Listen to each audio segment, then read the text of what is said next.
ઉપરવાસમાંથી પાણીની ભરપૂર આવક થતાં સરદાર સરોવર ડેમની જળ સપાટી વધીને 135.35 મીટર પર પહોંચી ગઈ છે।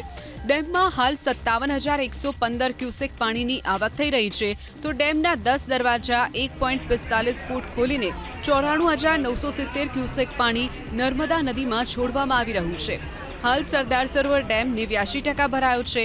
સરદાર સરોવર ડેમમાંથી પાણી છોડાતા વડોદરા, નર્મદા સહિતના નર્મદા નદીના કાંઠાના જિલ્લાઓને એલર્ટ કરી દેવામાં આવ્યા છે। ઉપરવાસમાંથી પાણીની ભરપૂર આવક થતાં સરદાર સરોવર ડેમની જળ સપાટી વધીને 135.35 મીટર પર પહોંચી ગઈ છે। ડેમમાં હાલ 57,115 ક્યુસેક પાણીની આવક થઈ રહી છે, તો ડેમના 10 દરવાજા 1.45 ફૂટ ખોલીને 94,970 ક્યુસેક પાણી નર્મદા નદીમાં છોડવામાં આવી રહ્યું છે। હાલ સરદાર સરોવર ડેમ 89% ભરાયો છે। સરદાર સરોવર ડેમમાંથી પાણી છોડાતા વડોદરા, નર્મદા સહિતના નર્મદા નદીના કાંઠાના જિલ્લાઓને એલર્ટ કરી દેવામાં આવ્યા છે।